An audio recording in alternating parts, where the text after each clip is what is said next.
myself Dr. Sangeeta Sharma, Associate Professor PG Department of Chemistry, Government Dungar college Bikaner. आज हम BSc part second के paper third में electrochemistry के first part में conductivity measurement के application को आगे बढ़ाते हुए कंडक्टोमीट्रिक टाइट्रेशन पढ़ेंगे, जो इसका महत्वपूर्ण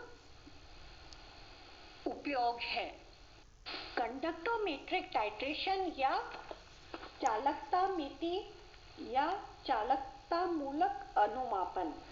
चालकता मापन के प्रयोगों में कई अनुमापन को भी संपन्न किया जा सकता है।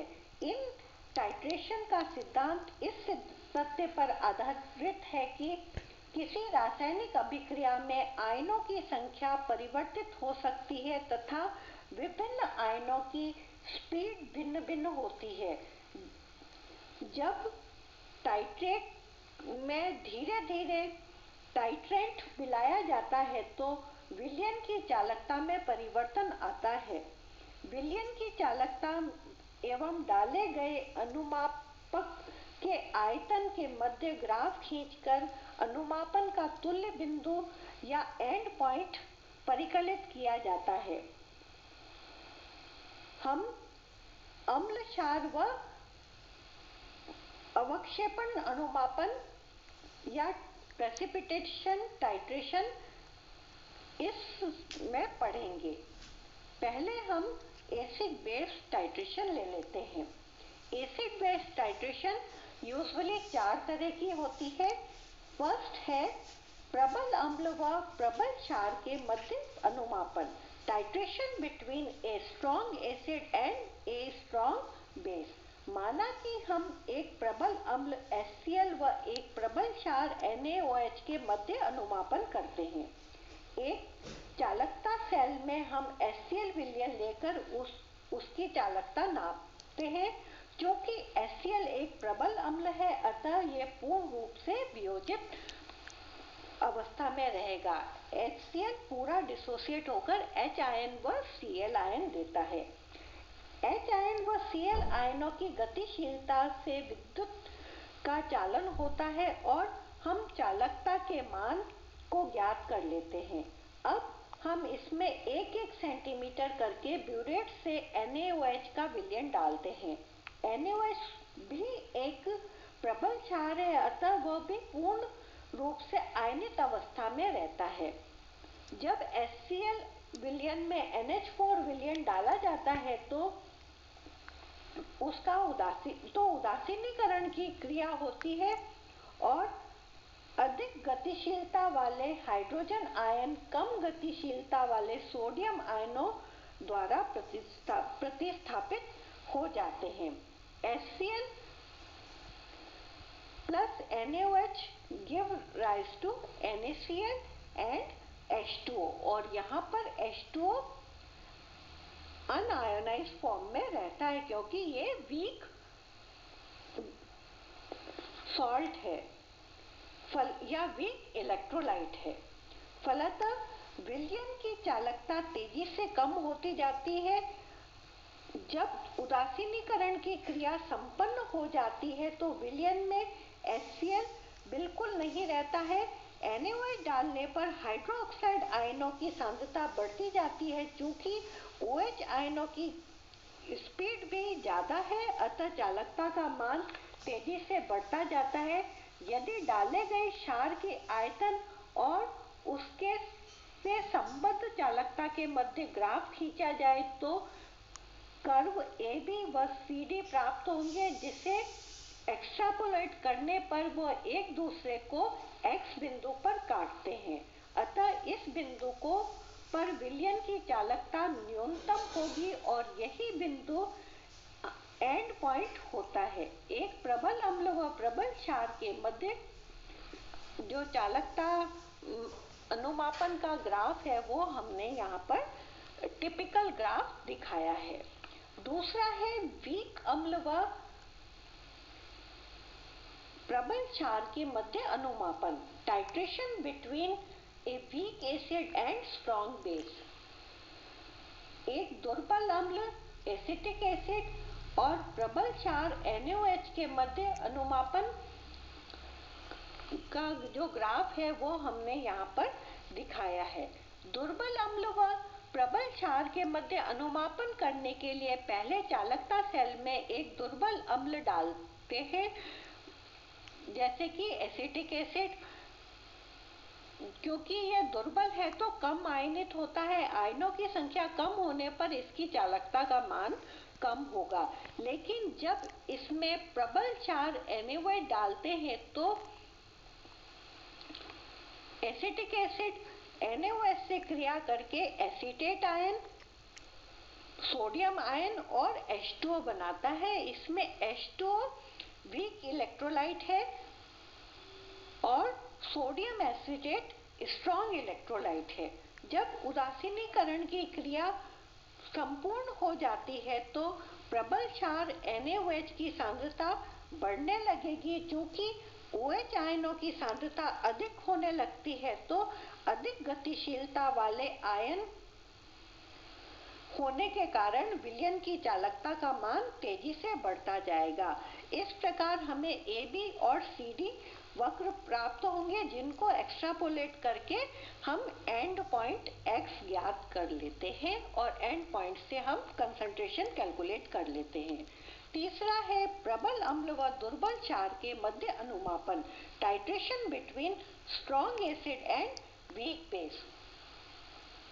यदि हम प्रबल अम्ल HCl व दुर्बल क्षार NH4OH के बीच अनुमापन करते हैं तो इस अनुमापन में हम चालकता सेल में प्रबल अम्ल डालकर चालकता का मान ज्ञात कर लेते हैं। और क्योंकि इसकी चालकता उच्च आएगी क्योंकि HCl पूर्ण आयनित अवस्था में रहता है। जब इसमें दुर्बल क्षार NH4OH डालते हैं तो उदासीनीकरण की क्रिया होगी और उच्च गति वाले हाइड्रोजन आयनों के स्थान पर कम स्पीड वाले अमोनियम आयन आते जाएंगे, फलतः चालकता का मान घटता जाएगा। जब उदासीनीकरण की क्रिया समाप्त हो जाएगी तो विलयन में प्रोटॉन नहीं बचेंगे और डाला हुआ NH4OH क्योंकि दुर्बल क्षार है अतः अत्यंत कम आयनित होगा, अतः चालकता के मान में ज्यादा परिवर्तन नहीं होगा। चौथा है दुर्बल अम्ल व दुर्बल क्षार के मध्य अनुमापन, titration between a weak acid and weak base. यदि किसी तनु अम्ल एसिटिक एसिड व तनु क्षार NH4OH के मध्य अनुमापन किया जाए तो एसिटिक एसिड NH4 से रिएक्ट करके अमोनियम एसीटेट बनाता है। एसिटिक एसिड दुर्बल अम्ल व NH4OH दुर्बल क्षार है, जबकि अमोनियम एसीटेट प्रबल इलेक्ट्रोलाइट है। हम सेल में एसिटिक अम्ल लेते हैं, ये क्योंकि दुर्बल अम्ल है अतः इसकी चालकता का मान कम होगा। जैसे जैसे इसमें अमोनियम हाइड्रोक्साइड मिलाते हैं तो उसका उदासीनीकरण होकर अमोनियम एसीटेट बनेगा और चालकता के मान में वृद्धि होगी। न्यूट्रलाइजेशन पॉइंट के पश्चात जब हम क्षार मिलाएंगे तो दुर्बल क्षार होने के कारण इसका आयनीकरण नहीं हो पाता है, अतः चालकता के मान में इसका कोई योगदान नहीं रहता है और हमें एक सीधी रेखा प्राप्त होगी CD, और इन AB और CD को एक्सट्रापोलेट करके हम इसका एंड पॉइंट ज्ञात कर लेते हैं। प्रेसिपिटेशन टाइट्रेशन या अवक्षेपण अनुमापन, चालकता निर्धारण द्वारा हम प्रेसिपिटेशन टाइट्रेशन भी कर सकते हैं।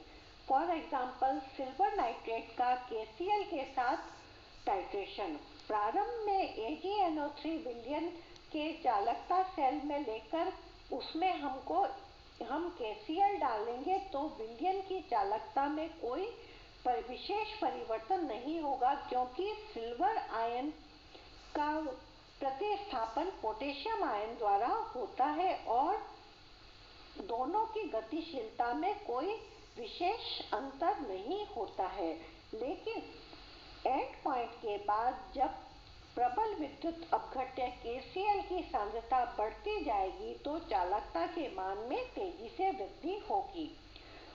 Silver ion plus nitrate plus potassium ion plus Cl ion give rise to potassium ion plus nitrate ion plus AgCl। और दोनों ग्राफ को एक्सट्रापोलेट करके हम टाइट्रेशन का एंड पॉइंट ज्ञात कर लेते हैं। चालकता मिति अनुमापन के लाभ या एडवांटेजेस ऑफ कंडक्टोमेट्रिक टाइट्रेशन। पहला लाभ यह है कि जो विलयन बहुत गहरे रंग के होते हैं उनके लिए सामान्य टाइट्रेशन नहीं कर सकते, क्योंकि गहरे रंग होने के कारण हमको एंड पॉइंट देखने में दिक्कत होती है। ऐसे अनुमापन में चालकता विधि उपयोगी रहती है, क्योंकि चालकता मापन में रंग कोई बाधा या हर्डल नहीं डालता है। सेकंड, अत्यंत तनु विलयनों के लिए सामान्य अनुमापन विधि उपयोगी नहीं है, अतः हम अनुमापनों में भी चालकता विधि का उपयोग करते हैं। तीसरा है, इस विधि से चूंकि अंत बिंदु या एंड पॉइंट ग्राफ द्वारा ज्ञात किया जाता है तो नॉर्मल टाइट्रेशन की भांति इसमें एंड पॉइंट के नजदीक हमको केयरफुल नहीं रहना पड़ता। चौथा, इस विधि में तनु अम्ल व तनु क्षार के मध्य का अनुमापन भी कर सकते हैं, जो नॉर्मल टाइट्रेशन द्वारा नहीं कर सकते हैं। पांचवा, इस विधि से प्रबल व दुर्बल अम्ल के मिश्रण का भी अनुमापन किया जा सकता है।